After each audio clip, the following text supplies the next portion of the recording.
Hello, listeners, and welcome to a hopefully much better sounding Mad Scientist Roundtable. We won't be any smarter. I won't be any smarter. We might sound better, but still full of shit. But we will sound better. That is the most important thing. And really, it's how you sound. It's not what you say. It's how you sound when you say it. No. If the modern world has taught us anything, it's not whether or not what you're saying is true. Oh God, no. It's how nicely you say it. And it's very how much it's emphasis. Very true. It's how much emphasis. Very, very you true. Can bend facts with. Oh, absolutely. I am one of your hosts, Chris Cogswell, and I am joined by. we're doing. It sounded so much better already. I'm just tripping over myself. And I'm Marie Mayhew. Nice. So today we have a bunch of different topics. We're going to talk a little bit about Stephen King's It, which is an awesome book, an awesome original. A lot of people crap on the 90s version, like that TV show, but it scared the crap out of me as a kid, so I think it's pretty effective. Yeah, Tim Curry. Tim Curry was awesome in that. Really, really scary in that. He was really scary in that. We're going to talk about Stephen King's It. That's going to be a serious one. We have a pretty crazy question from Kristaps over at the Eastern Border about the Death Star. We figured that would be a good April Fool's question. And then we also have kind of a pretty, this story hits close to home for me, Marie. A psychic cat. Yes. It's not just, it's another Russian story. It's another Russian story. Fine story coming out. It's another Russian story coming out of Russia about a psychic cat. A psychic cat that is fetching a very high price in the market. A comical high price. Well, it's anyways, a psychic cat, man. It's not just psychic. It's got some power behind it. It's not a normal cat. No. It is a psychic cat. No. Yes. All right. Let's get into it. Welcome to the Mad Scientist Roundtable, Episode 5, Mr. Charles Utkins.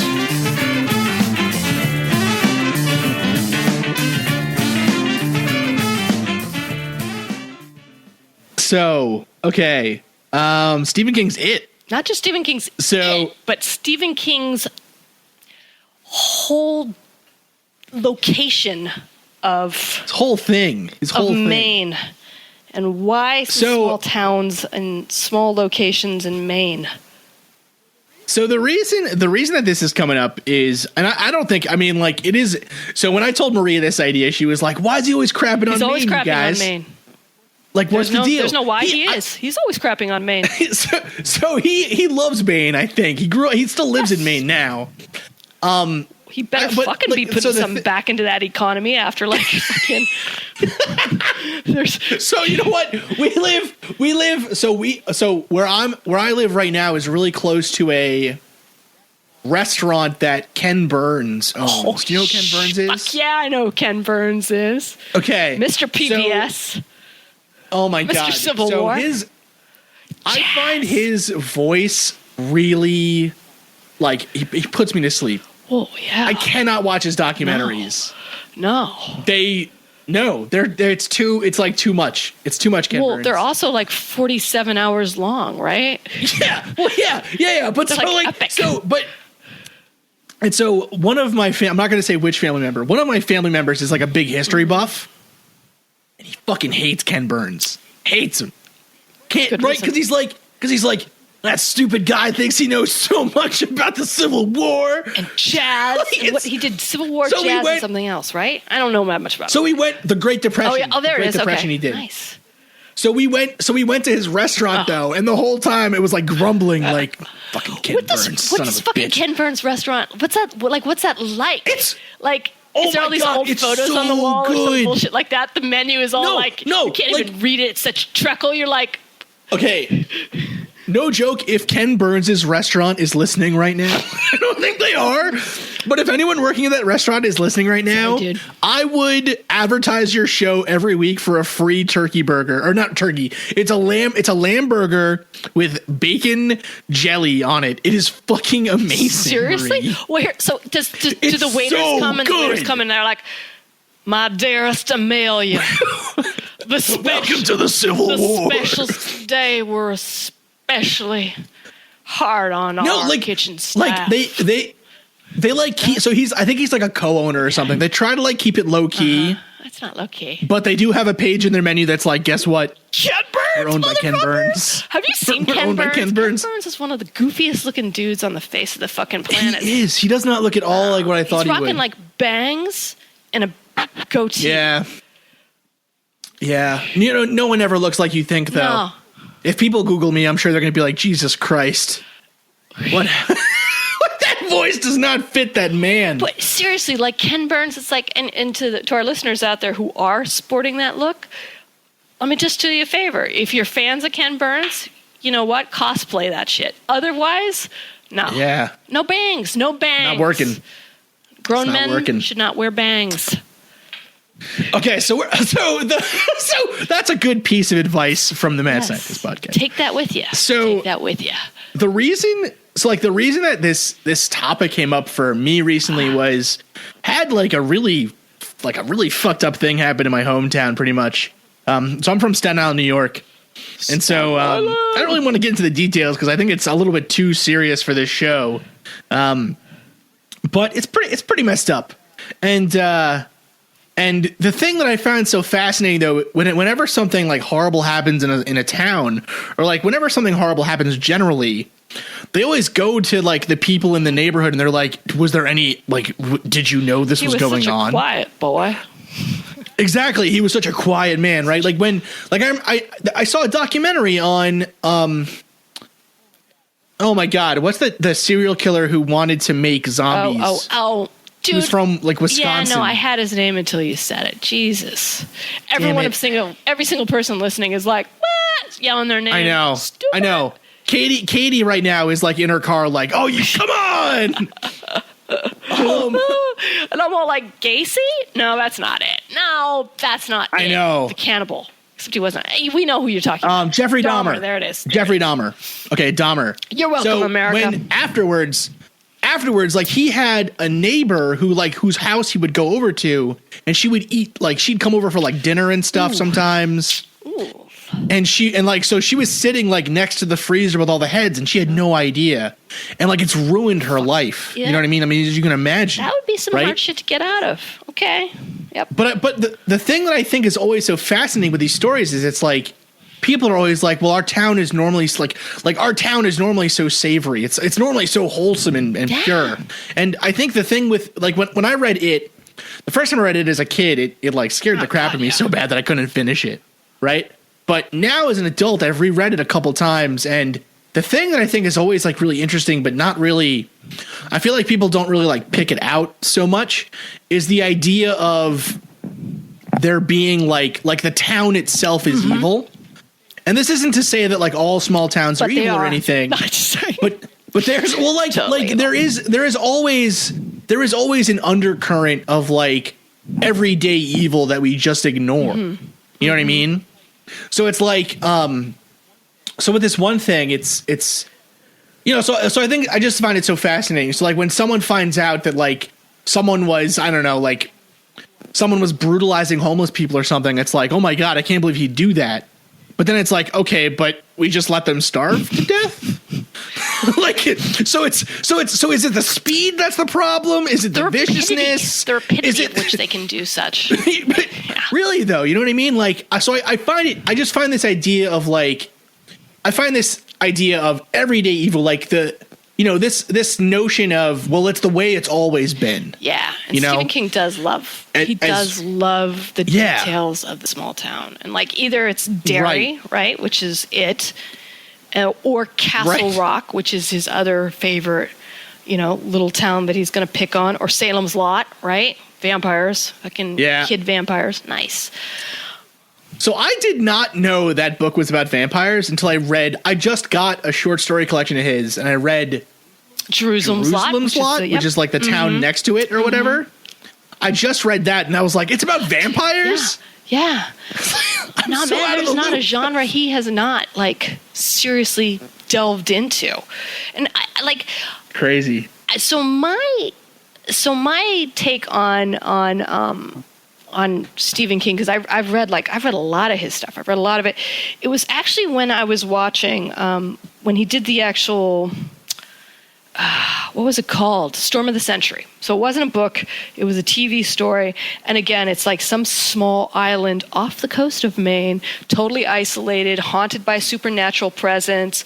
And the first victim that the supernatural evil presence takes out is like a little old lady. Right? So I'm like, he bludgeons a little old lady to death. And then just sits there and waits for the constable cop who also owns the grocery store or something like that, because of course it's a tiny small town, to come and find him. And I'm just like, you know what, motherfucking Stephen King, I want to see you put down a story like this in a real city, like in a city that would probably not put up with this shit. I don't know, like I think that was like one of my big reactions is like, I feel like that he walks this really fine line of pointing out the banality of evil, right? Which you just sort of ignore. Yeah. But then also having this really big pastiche around it. Like, I think to myself, because I grew up in a relatively small town, in a college town, in Boulder, Colorado, in a similar time frame. And, we would ride our bikes, or we would go play in the creek, or it was still relatively, rural when I was there. Mm-hmm. And so you kind of immediately start tying into your own childhood if you come from this sort of whatever, right? Mm-hmm. But then at the same time, the shit that Stephen King's writing about, it never fucking existed, right? It's like he is putting forward this idealized version of a small town that should be evil as well. And then it's almost like self-feeding, because then you're like, well, yeah, because like I was in a small town and this shit did happen. We did ignore it. But it's sort of like he goes back and forth with me, because there are times that I'll be reading it and I'll be like, fuck you, Stephen King, and like, well, fucking, I'll tell you what, put that shit in put that shit in Pittsburgh, put that shit in New York, in Queens. How would any of this stuff play out in any place else different than some very idealized small town? But that's interesting. And then sometimes he scares the living shit out of me. He'll hit a true nerve, but it's like, it's sort of this weird balance. See, but that's the thing I think is really interesting with so like I grew up in a city, right? Like Staten Island is fucking huge compared to, you know what I mean? And like, I spent weekends in Brooklyn at my uncle's, and we were always in and out of Manhattan. Like, Staten Island is one of the boroughs of New York City, for people that don't know that.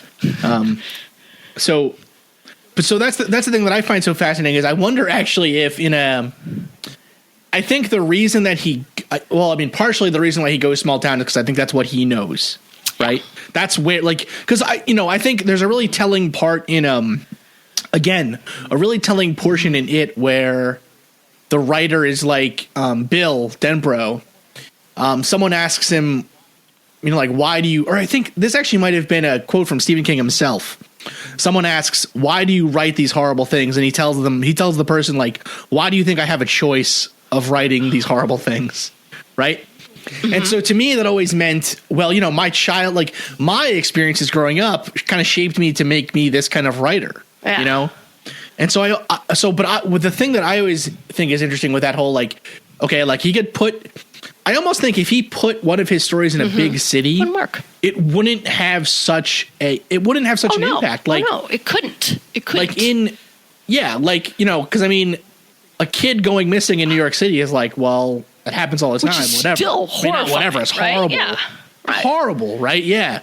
But that's the thing, like putting it at that going at that granular small level of like a town with 300 people. It makes a difference if one person out of 300 goes missing. Yeah, no, I think, and we didn't get a chance to run the stats, but we should have figured out, like, okay, here's all of this fictional small towns, and here's all the shit that's happening in it. Like, how does that even? Right. I mean, I'm sorry, if you had a bunch of white kids go missing from a small town, CNN's going to be up there, right? Nowadays, it's a different story, and I think that it's just, it is fascinating to me. I'll tell you this. The book that scared the crap out of me when I was a kid, but then truly was terror when I got to be an adult, is Pet Sematary. Pet Sematary as a kid, you read it and you're like, yeah, that's scary. Like, that's a genuinely scary story. But like, being an adult and having a kid, and just if you haven't read Pet Sematary, it's about a family that moves into a house, again, down in Maine, and the back of their property or the side of their property is a pet cemetery, and then even beyond the pet cemetery is another cemetery where is Indian burial ground, Merrimack burial ground, and if you go and you bury a body there, it comes back, but it sometimes dead is better. But it doesn't come back the same. And it's a story about basically, spoiler alert, so the main character's son is killed, and it's what does he do next? And it's like as a young adult, pre having kids, it's very scary. It's just he's good with that story. As a parent, that story is horror, and it's insidious. It's like it is the most loathsome thing that to be read, practically, because you as a parent, you are just like, of course there's nothing you wouldn't do to ensure your child's well-being. And if you were given this terrifying option, who's going to be strong enough to withstand that? There's nobody in the world that could withstand that. And that's one of the things that I think Stephen King was especially effective at, is he got that. And there's this anecdote about his wife. When his wife read it, and he asked her opinion, Tabitha King, I believe her name is, and she said, "Put it away, don't publish it. Put it away and never touch it again," because it was such a I think it came as close to something that's terror, that's true, as any of his novels. And the other one that I will say is especially scary too is The Boogeyman. I think it's from one of his Four Till Midnight, or one of the short story ones. It's pretty fucking scary too. I slept with a chair on my closet door for a lot of high school. Oh man! Just because of that fucking story. Yeah. Cool. Yeah. Fuck you, Stephen King. So I'm trying to think So the books that always, this is kind of dark turn. This is now we're talking about now we're welcome. A book podcast. Let us tell welcome you everybody. Be thankful we're not a full pop culture podcast at this point. The thing that I think the books that always scared me the worst actually were always the ones that were set up in such a way that it was and maybe this is true, yes. Right? So I remember I read The Demonologists, or The Demonologist. I think it's just The Demonologist, which is about Ed and Lorraine Warren. Yeah. And they actually the writer of that book just sued the writers of Annabelle and The Conjuring 1 and 2. He didn't get any of that sweet because he claims that. He claims that Lorraine had given them, or that they had given him exclusive rights to their story. That's just some ugly shit. But I will say the other thing too, just really quick, about if it was going to be set in New York, if you're going to put a horror story in New York becomes the story, right? It's like The Warriors or Escape from New York. It's a dystopic, it's not about families, or it's about the city itself. And so I think it loses that sense of this could be set in a small town, right? It becomes like a purely New York and it's story. about the story. Yeah, totally. Which is still good. I'm with you on that. Fucking hell, man, Escape from New York is some good shit. Kurt Russell, right? A snake. Right. I actually read, actually one of the scariest books I've ever read was The Alienist by Caleb Carr. Awesome story. Which excellent. Oh my god! So I never read. So I guess there's a sequel to it. Not nearly as good. Yes, I have that one. I have a paperback of it in my bookshelf. When I was a kid, I borrowed my cousin's copy of The Alienist for 7 years. Genius. Because I read it the first time and I was like, I'm not touching this book. It's too scary. So good too. I mean, he hits on even if it's not perfect, but it's really good. And you're like, holy shit, I had no idea that Theodore Roosevelt was the commissioner of New York City, Which is true. Right, police commissioner. That's amazing. Yeah. And that they were, that's kind of good it's stuff. It's really cool. Anyways, back to Poor Derry. Poor Derry. Poor Derry, which is not a real town either. Neither is Castle Rock, but still. They are, I don't know. I also am just like, shit, man. Yeah. If you're just trying to run a small business, right? What, you got like a florist store or like a general sundries? You're just trying to make a living. You didn't want to live there. Maybe you had bigger hopes and dreams. What you're going to end up? No. All this shit's going on. All this shit's going on. Listen, there's vampires. There's something living in your fucking sewer. I mean, come on. You must at some point, if you were Stephen King, or a Cujo, right? There's a rabid dog running around. Well, so the other thing that's okay. This is another point. We both moved away from where we grew up. Yes. We both moved away. That is not all that common in the United States, actually. That is, I read a statistic, 55% of adults in the United States live within 5 miles of where they grew up. That's fascinating. Yeah. And that was one part of it that I thought was also really my Katie makes fun of me all the time because I'm like a big sociology nerd. I love I have all these books on like urban crisis, and blight, like urban blight and stuff, and like why do people why does an area become poor and like you know what I mean, like the racial, the social, the educational reasons, these structural reasons for why an area becomes like Detroit, say, right? Where there's no opportunity, there's no upward mobility. It's full of fine, good people. There's no but there's Stephen just King no opportunity. giving it to them, right? But so and they don't even have the horror movie people working on their area. So the thing with it that I found really interesting too was the idea you don't of escape. Exactly. Like you never escape.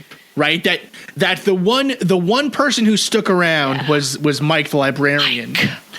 Everyone else leaves and becomes super successful, and in a moment, in a phone call, their lives are turned upside down because something back home has gone wrong. But isn't that the horror that plagues us all? Yes. If you move away from home too, right? You're going to get a call, and the call is going to say you've got to come back. And there's no way you're getting out of it. Right. And you never go back for something good. And it's like, I love my parents and they listen, friends of the pod, but it's like at some point you will have to, if you leave that area or if you leave home, there will be the call. And I think that's the shit that Stephen King is really good at is he takes sort of these milestones that everybody has, and he's able to attach them to some sort of terror in some ways. You know what? Like adolescence, normal adolescence, bullies, whatever. All of that gets charged within it. The idea of being able to move away or being able to leave where you're from is attached with terror, or even the call to come back is charged with terror. And then being an adult and being back in the place that you were a kid and not knowing, is it the same place? Is it a different place?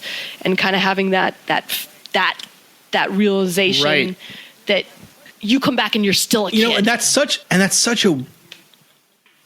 a weird feeling too. So what I find really fascinating is like when I was a kid, I've recently had that same experience of going back to a place where when I was a kid, when I was a kid, there was a swamp near my house.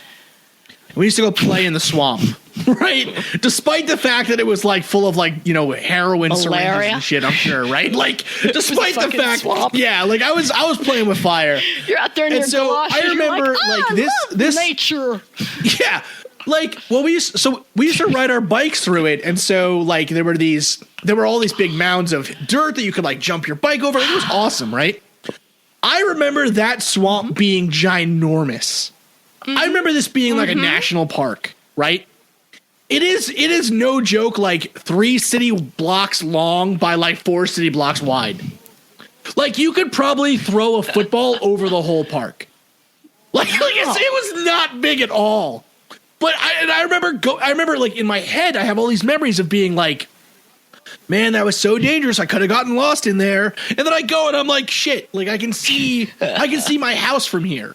You know what I mean? Like this was not dangerous. Like I bet my dad could have seen me from the kitchen window. But the thing now is like your dad wouldn't probably let you play there now. That's the other thing. Not only is it tiny and small. Yeah, I know. Because I was thinking the same thing. I'm like, well, as a kid in Boulder, we'd be riding our bikes around like all summer long. We'd be riding our bikes. We'd be out until dark.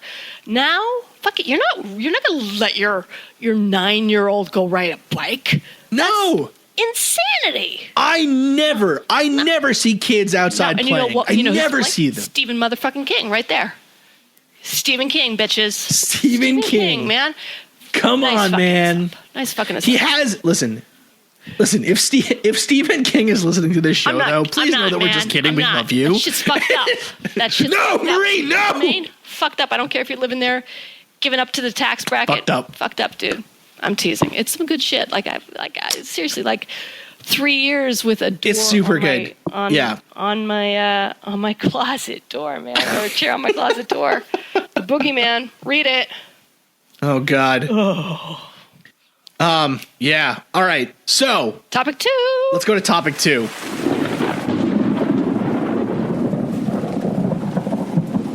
All right. So this is a listener question, and this was from Kristaps over at the Eastern Border, who is a fellow member of the Dark Myths podcast collective with us now, and Astonishing Legends, and Give it up. Blurry Photos, The Baddest Asses, all kinds of really awesome shows. And we're actually going to be probably hoping to do another one of those with more people soon as well, because it was a lot of fun. Anyways, his question was. So his show is on like Soviet history. And so his question was, how long would it have taken for the Soviet Union using gulag slave labor to build the Death Star? Oh, okay. First of all, I have to give it up to Christoph for the first Star Wars question. How long have we been doing this? 7-8 years now. I know. And no, it's what? So Kristaps gets in with the very first Star Wars question. Thank you very much, Kristaps. Thank you, sir. Thank you for bringing it back. Thank you. So the Death Star was 100. For those of you who don't know, what's the Death Star? So the Death Star is it's not a moon. No, it is not. Not a moon. It seemed like a moon. It seemed like a moon, but it's not a moon. It's basically a giant, like, inhabitable planet, made out of steel and other, metal, whatever. And so it contains a super powerful laser that can basically annihilate any planet. Well, it has a huge. Okay, first of all, yes. So I'm not even going to go into my diatribe. Okay, I'm not even going to school everyone for 3 hours on the Death Star, but yes. So full disclosure, I am more of a fantasy nerd than a sci-fi nerd. Okay. So when we say fantasy, let's just full disclosure going here for the people that are listening. What's quote unquote? I'm air quoting. Because doing this with my hands doesn't make good podcasting. What is a fantasy? Okay. Fantasy is what? So, like Lord of the Rings. Oh my God! Oh, I'm teasing. That is actually more popular in Russia. I've heard Star Wars. Star Wars is really popular, but for some reason the story and the characters of the Lord of the Rings is more identifiable. Interesting. I actually only recently got into Lord of the Rings as well. When I was a kid, I was a big Elder Scrolls nerd. I'm still a big Elder Scrolls nerd, like Magic the Gathering and stuff. I was big into video games and whatever. Anyways. Okay. So, all right. The Death Star is 160 kilometers. So this is from Wikipedia, by the way. Yeah. Which I've been told is the most reliable source. It's true. Okay. It's true. 160 kilometers in diameter. Yes. And people live on like all the livable area is on the surface, like couple levels. Because and at its max, about 2 million. 2 million inhabitants. Yes. That is what it said on Wikipedia. Oh my goodness. Boom. Okay. That's right. And I'm saying Wookie. I'm saying Wikipedia, not Wikipedia. It's Wikipedia. So it has 357 internal levels in that first, what they call the crust of the Death Star. Yes. And the vast majority of the volume of the Death Star is taken up by engines and like reactors and laser power thingies and whatever. And laser powered thingies. And well, like, okay. Says the science. Like, I was surprised to find like fully like a flow diagram, a process diagram for the inside of the Death Star. Yeah. Like that someone made using a real chemical engineering program. No, man. I was like, what the fuck? Like, oh my God, it's so complex. All right. And there's many different, like it has a lot of different weaponry. It has a lot. It has a whole lot. A lot of weaponry. But go ahead. So, okay. We'll get to the main weapon in a moment. Go ahead. The outer hull is made of quadranium steel. Yes. Which, I don't know what the hell quadranium steel is. I just assumed it'd be made up of like normal steel. Maybe it has like graphite, like nano graphite reinforcing it or something. Christopher. And so I assumed I couldn't get like an exact idea here of how big the core, or not the core, like the crust where people live is. Mm-hmm. But if we assume that on average each level is 20 feet tall, so that's like from bottom to top, it's 20 foot. So that's pretty big, pretty big hallways. Mm-hmm. That means that the thickness of the crust where people are living is 2.2 kilometers thick. So if we just assume that, and this is actually like a pretty good assumption for a normal like constructible building, which is that of like the total volume of the material, like the vast majority of any structure is air. Yes, but right, like yes. Go ahead. So I assumed at least that 2.2 kilometer thick like ring of habitable area is approximately equivalent to how much steel would have been needed to build the whole thing. Well, but remember, the center of it is a trench where they would have all the landing. Like it is operating from the band around it is landing for all of the other battleships. Yeah. So listen, if we're gonna go with like an engineering approximation here, because this is a first level analysis. Okay, we're going plus or minus 10% here on cost. Okay. All right. Okay. Yeah. No. It was it was seriously expensive. Do you know how long it took to build? Oh my God. It took 20 years to build. About 25. Yes. 25. Okay. All right. All right. So that. If we take that is the amount of steel they would need approximately, so enough for a 2.2 kilometer thick, like spherical shell of about 160 kilometers in diameter. That is a comical volume of 698,000 kilometers cubed of steel. Yes. That is I mean, like multiple planets worth of steel. Well. Okay, so not to dog on our comrade Kristaps, but you have to even examine. So he's saying basically how many Russian, even if with Gulag labor, and the point is with the Death Star, the labor was droid and alien. And clone. Yeah, it was clone. Well, clone, right? It was droid. I mean, it was like they had droids building it. So they were able to build it faster. Oh, no, than if human labor, Gulag labor was doing it. Of course, they had Gulag labor doing it. But then also just to back up, where did they build it? They built it on a predominantly sandy planet that had a lot of hidden planets and asteroids. So they were able to build it in the atmosphere and have it be hidden. Russia, again, like it's sort of an apples to oranges argument, because while I can say that, yes, I can compare the people that would want to do this in Russia to the Siths, who were the masterminds behind it, but I can't say that, Habitat is the same, or any sort of the environmental, sociological beyond that is the same. Okay. Yeah. So I don't mean to put too many flies in the ointment. No. It's fine. It's fine.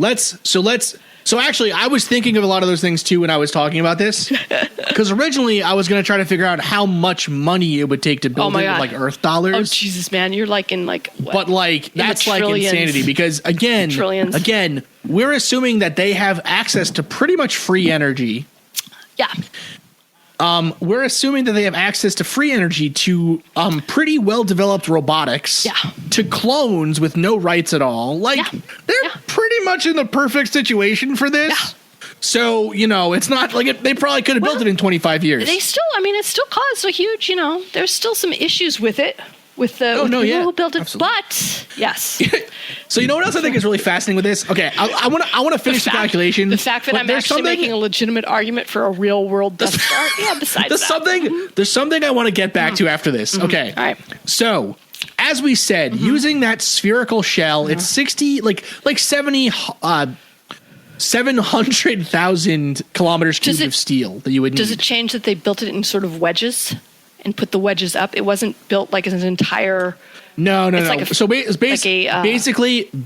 what we did is we assumed that 1% of the total volume was solid steel. Oh, okay. Yeah. That's basically what we assumed. Which that might be actually like that might be an under approximation, considering how much shit was inside of this thing. There was a lot of shit inside of that thing. Anyway, so it came out of warp. Sorry. I don't even know what that means, Marie. It could make the jump to light speed. Oh, okay. So, right. Wow, right? Doesn't make any sense. This thing would have been massive. Here's the thing, too, is they never fully, in my opinion, address that. It's the size of a moon. It's not a moon. It's the size of a moon, and that thing could be put into and taken out of. I was going to say, it has its own gravity. Yes. Yeah. So something of that size, moving that fast, going towards light speed would almost certainly start to pull other shit towards it much more quickly. Shit up, but that would not be good. How'd they get to Alderaan? How'd they get to Scarif? It would be extremely easy to track where that thing was going in space, like way before. It's all like, boom, Death Star, bitches. So silly. Okay. So in 2005 in Russia, so this is like modern day Russia, there are about 1 million people involved in mineral extraction industry. That's including like people that are like crunching numbers and doing like geology planning stuff. Mm-hmm. And so about 3% of Russia's total GDP is in iron or steel. Yep. So that would mean that Russia makes about 0.205 kilometers cubed of steel per year. Yeah, they can't even touch it. Using 1 million people.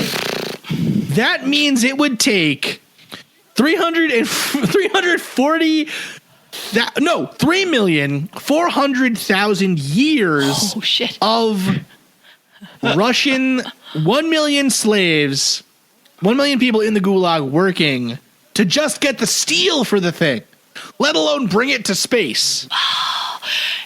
Oh my God. And just think, like all the sanctions. Russia's got some mad sanctions on it. So many sanctions. Are you kidding me? Not that should. Yeah, no. That's probably a minor part of your equation there. But yes. Absolutely.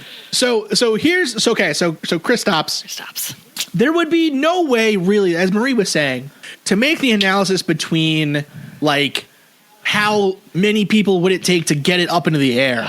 This is how many people it would take to mine the steel. I kind of am curious where did this question come from? I'm a little concerned. I'm a little concerned that he's concerned that Putin may be putting up a Death Star. I don't know, man. Putin's doing some really But the interesting, shit. You start to think about Russia and Star Wars, and you immediately do have to think back to the 80s with Ronald Reagan and the initiative that he basically was called. He called it Star Wars, right? That was the defensive initiative. You know what I've been thinking of while doing these calculations is Bigelow. Yeah, Bigelow. Right? If anybody's going to do it, man, he's going to do it. Motherfucker. He's going to do it. So this was as everyone. Stephen King doesn't scare my shit. No, Robert Bigelow should. No, I know. I'm not that scared of Stephen King. I'm more afraid of Robert Bigelow. Yeah, man. This guy. So Robert Bigelow is probably one of the people that's the closest, I would say, to bringing us into space. Actually, yeah, that you've never heard of. Elon Musk. Yeah, that Elon you've Musk never and heard his Tesla. That's cute. I would. That's so cute. You've got a little Tesla. Oh, you put shit in space. What's pretty badass is that Bigelow is so close to, or Bigelow is so, I would say, I don't know about advanced. I haven't really looked at a lot of his stuff, but he's got a serious research team. Yeah. He's currently got modules on the space station, the International Space Station. He's already in space. Yeah. It's not a matter of him getting to space. He's already in space. And one of the things that he had a large part in the Skinwalker Ranch story. Oh, dude, there's going to be a Wetworks team sent to our homes now. Dude, you've got to listen, okay? Listen to the Astonishing Legends episode on Skinwalker Ranch. Yeah. And if me and Marie end up in a ditch somewhere... You're welcome, America. We didn't do it. We didn't do it. I don't care what they said. I never robbed that bank. No, never. So that's the fascinating thing with this whole thing is he's also involved in the hunt for UFOs and all this other stuff. Basically, Robert Bigelow is a man who's got a lot of money. He's completely interested self-funded in space. Millionaire with this huge quest for knowledge. And he's not giving 60-minute interviews. He's not putting out consumer friendly digestible cars. He's not. Yeah, he's legitimately. He's legitimately looking for an answer. Yeah, he is legitimately amassing knowledge, and that is impressive to a degree that should be frightening. And I think definitely with the Death Star, if there was going to be a cat that would put out the Death Star, there he is. Yo, Mr. Bigelow, if you need a paranormal research team with a PhD in science, hit me up, please. The Mad Scientist Podcast at gmail.com. And and I like Chardonnay. Yeah, we're good. Okay, so the Death Star thing, the thing that I was thinking about besides just the connection, whatever, was this idea of it having one question that was really interesting that came up during that whole investigation that really wasn't ever parsed out too strongly was the idea of building in space. Mm-hmm. Stuff like this Death Star would have to be built in space. Yes. What would happen to the chemistry in space? As it was. Right? What would happen to the physics? So actually the lab that I'm in used to be the lab space of one of the professors at my university, or ex-professors. He's retired. His whole thing was crystallizing materials in space. So he actually went up in space with NASA and did chemistry in space to see if it would change the properties of these materials in some way. Oh shit. It's completely badass. That is badass. So we are asking these questions, are there alloys that can, and actually there's a lab at my university now who one of their big research projects is every time an asteroid or a meteorite or whatever hits the Earth, they get to analyze pieces of it to find new alloys Kyber that crystals don't exist on the surface of the Earth. Well, seriously though, so they're looking at it for magnetic properties, but it's pretty fucking amazing. That is amazing. It's really cool. So because there's parts of when a material forms, it forms in, there's these things called phase diagrams. Mm-hmm. And so basically what it shows is it shows pressure on one axis, temperature on so pressure in Y, temperature in X, and then you usually have a volume expansion plotted someplace on there too.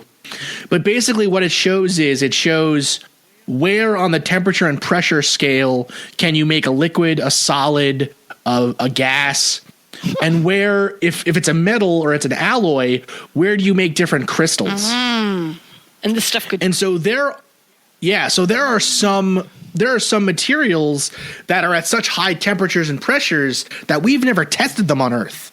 Holy shit. We don't know what'll happen to them, right? Yeah. Or there are other cases where we maybe don't know the full range of temperatures and pressures where something can exist. Right. So I've actually started answering questions on Quora.com as a means of like that interview I did with Mick West, I thought it was actually I felt afterwards, I was like, I could do a lot for I could do something more for scientific literacy by answering people's science questions online. And at the same time, I'm like, yo, check out my podcast, friends. So one of the questions that I answered was, why have we never made solid helium gas? So helium gas. Well, the thing is, we have made it. We just haven't made it. It's just not useful for anything. No, we've made it on Earth too. We made it in the 40s. But it's really interesting, though, because I had never heard of it before. Oh. Right? But it should exist, and it might exist at other temperatures and pressures. Anyways. We have to get you another hobby so you're off of Quorum. Quora. I know. Seriously, it's rough. You're on there. I get home. Where do you think I put my car keys or something like that? Oh my God. Okay, this is actually good for April Fools. I got April Fools. I got a question on there. I answered a question on there, which was, what do you think the scientific community would do if Santa Claus was real? First of all, Santa Claus is real, and the scientific community is fine with it. All right. The first thing I said was, I was like, the scientific community would, as a whole, start to be really, really good. Right? We'd start to be really careful. Number two, we'd probably be like, bro, you have unlimited energy somehow. Yeah. Because you can get around the Earth in one night. What's up? All right, guys. This week, we wanted to start doing something like plugging other shows that we really like, or, just generally talking about really good shows. And so one of the shows that I've really started listening to recently and really enjoyed is Rumor Flies. So Rumor Flies can be found on iTunes and, all over the place, but you can also find them on their website, rumorfliespodcast.com. And you guys should check it out. It's good stuff. Definitely. So from their page, this is what they say about themselves. They say, Rumor Flies comically addresses the origins, evolution, and veracity of your favorite rumors, myths, and misconceptions. Man. So we should do that. we should do that. That sounds pretty good. Listen, that's succinct, and that sounds good. I bet they sound good, too. Oh, they sound really good. I love this show. I think everybody should listen. And they are also part of the Dark Myths Collective, which we are also a part of. So please, if you support one of those shows, you're supporting us tangentially, and we will love you forever. It is, and it's all karma. It's all karma, man. All right, we're done with that part. Now on to the kitty! Get me the kitty! Kitty, psychic kitty.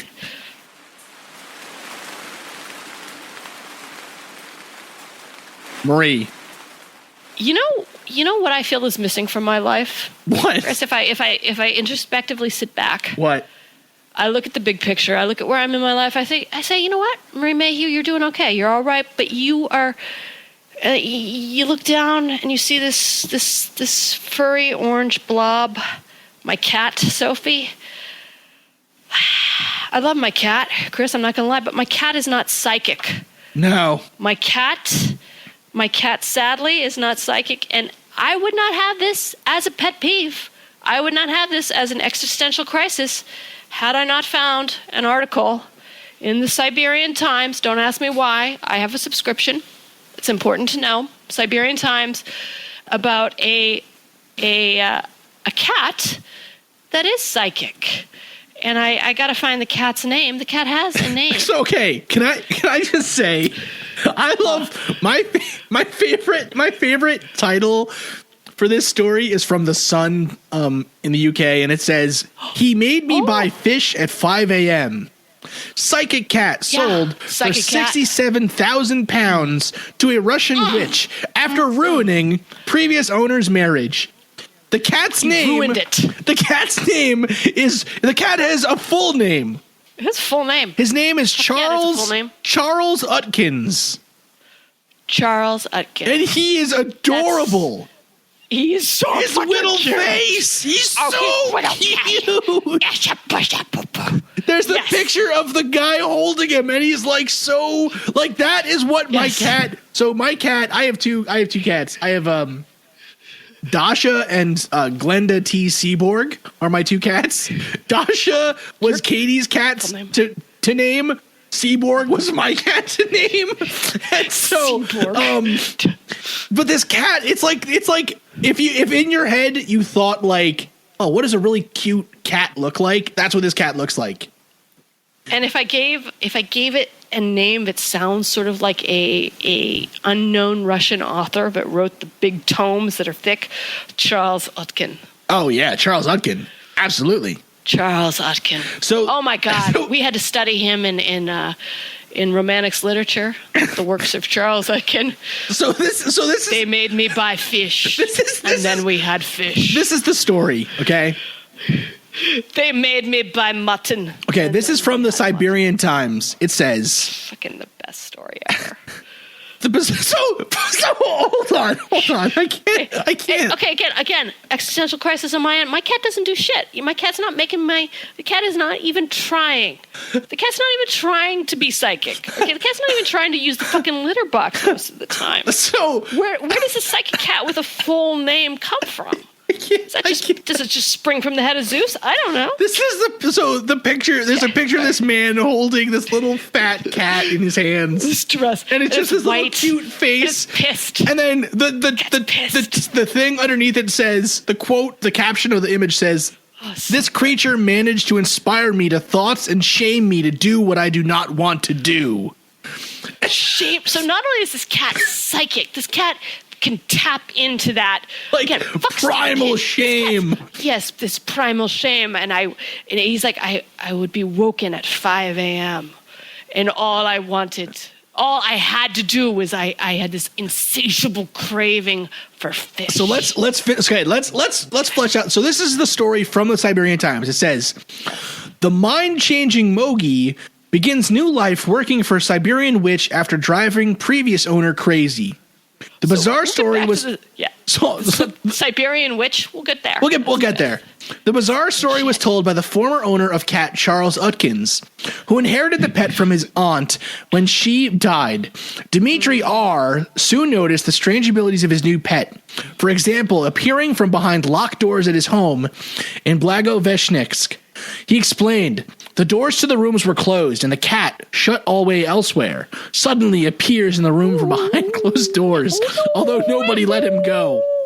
He reads minds, but the worst thing, he inspires thoughts, and these thoughts will be fulfilled.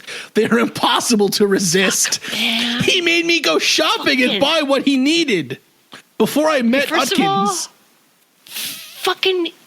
Get Scott Rudin on the phone. Okay. Because that shit is a treatment. There's a movie poster. That sounds like my cat. My cat makes me go buy shit for it all the time. I buy litter. I buy food. I mean, it's okay. It continues. Before I met Utkins, I did not believe in supernatural things. But this creature managed to inspire me to thoughts and shame me to do what I do not want to do. For example, I do not eat fish at all. I don't like it. Or sausages. He would wake me up at 5 a.m. with a strong desire to eat fish or sausage. So much so that I had to go out right then to buy it and give it to the cat. And as soon as the cat started to eat, my hunger disappeared. The animal stared into space, evidently seeing things humans could not. Yes, that's exactly what the cat's doing. Life was intolerable with the animal and led to strains in his marriage, with his wife feeling uneasy around the psychic pet. The clairvoyant from Novosibirsk, some 4,500 kilometers away, mysteriously heard about the cat and came to inspect it, said Dmitry. After a short interview, the woman, who is not named but has been labeled a witch by local media, is said wasted no time in paying 5 million rubles, or $84,000, for the psychic cat. I hear you have cat. This cat is straight up adorable. The cat is. Look at their little face. I'm telling you. I buy you fishes. Yes, it's sausage. Look at that. And then they have a map just to show how far that cat came. How far the lady came to buy this fucking cat. Clairvoyant. I am not witch. God. I hear you have cat. I hear you have magic cat. I hear you have magic cat. I need this cat to inspire dark thoughts. So I actually gave well, I don't know if the professor still gives this problem. Actually, I should ask him next time I see him. Mm-hmm. I used to give a problem to my undergraduate heat transfer students in my in class in chemical engineering. If you had to name a cat something, what would you name it? Sorry. No, that wasn't the question. The only answer is Charles Utkins. The only correct answer from now on is Charles Utkins. Now that you know Charles Utkins is an option, it's the only correct answer. I was all like, Mr. Pickles? No. The thing that I love is that Dimitri R. Yes. Obviously his last name isn't Utkins. No, so it's sort of like he gave it a different name. The thing that's also beautiful is in these photos, the man's face is blacked out. Like he's totally redacted. Yeah. He's like totally redacted. He doesn't want people to know his cat. The shame that the cat has driven him to. So this problem I used to give was basically it was my cat likes to sit on our heating vent at home. Mm-hmm. And the question was, how much money is my cat wasting me every year in heating her body as opposed to heating the surrounding house? And if you sold it to a clairvoyant witch, do you think you could recoup some of that? Well, that's what I'm saying. So my cat is costing me money right now. Yeah. Well, I'll tell you what, my cat, and we get into this a little bit with Forrest Burgess at Astonishing Legends, who is a fierce supporter of all animals and their veracity to be able to interpret and alien life. If you can't be blaming the dog Snowball for flaking out or whatever. And so I finally am like, well, look, I got this cat, and this cat's just like, again, this cat is like laying there, or will lay on her back and just be like, hello. And it's like, this cat's not gonna, one, I'm not sensing a lot of psychic activity, or two, this is not, if someone shows up, this thing's gonna be like, hello, do you have sense? Oh, please.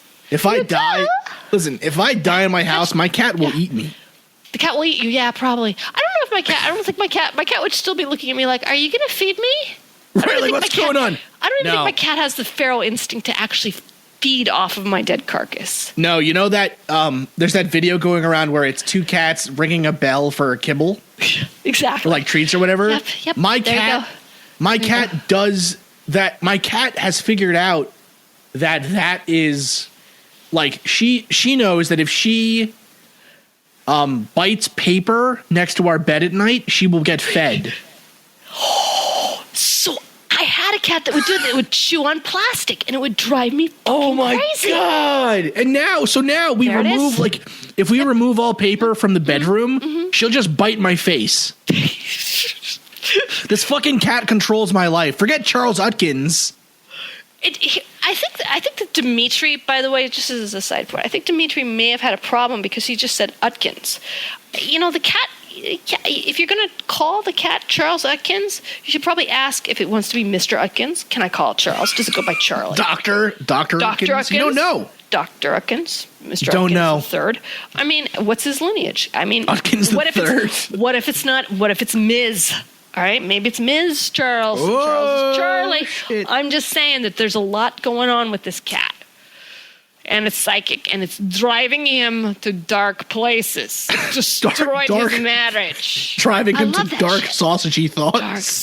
Dark, sausagey thoughts that he's going out in the middle. Oh, jeez.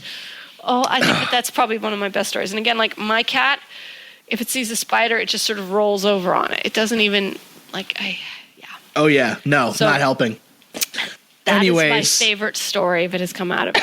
And Siberia, too. It's like this came out of the Siberia Times. And you think to yourself, man, Siberia's got some, I don't know a lot about it, but I'm imagining that, is this a big story for Siberia? Is this sort of like but then it got picked up by the UK as well. So to be fair, it did get picked up. It did get picked up, but then it's on the weird section of like these not super legitimate UK newspapers. What? So there's one here that says, "How dare you, sir?" This one says, "Exclusive: World is about to be told aliens exist and are here on Earth." Which, like, by Charles Utkins. Which, like, we're told that that's going to happen, like, every other month. So, probably not going to happen. Anyways, I think that's a good April Fool's episode. What do you think? I think that is the only thing that would make it better if it's real. I'm holding out hope, man. I'm holding out hope that if you have a psychic cat, if you, sir, have, let us know. You bought a psychic cat, or if you'd like to buy a cat that's not really incredibly psychic, but you have like 100,000, right? Hit us up. Hey, yo, what's up? Hit us up, yo. Thank you so much for listening. I am Chris Cogswell.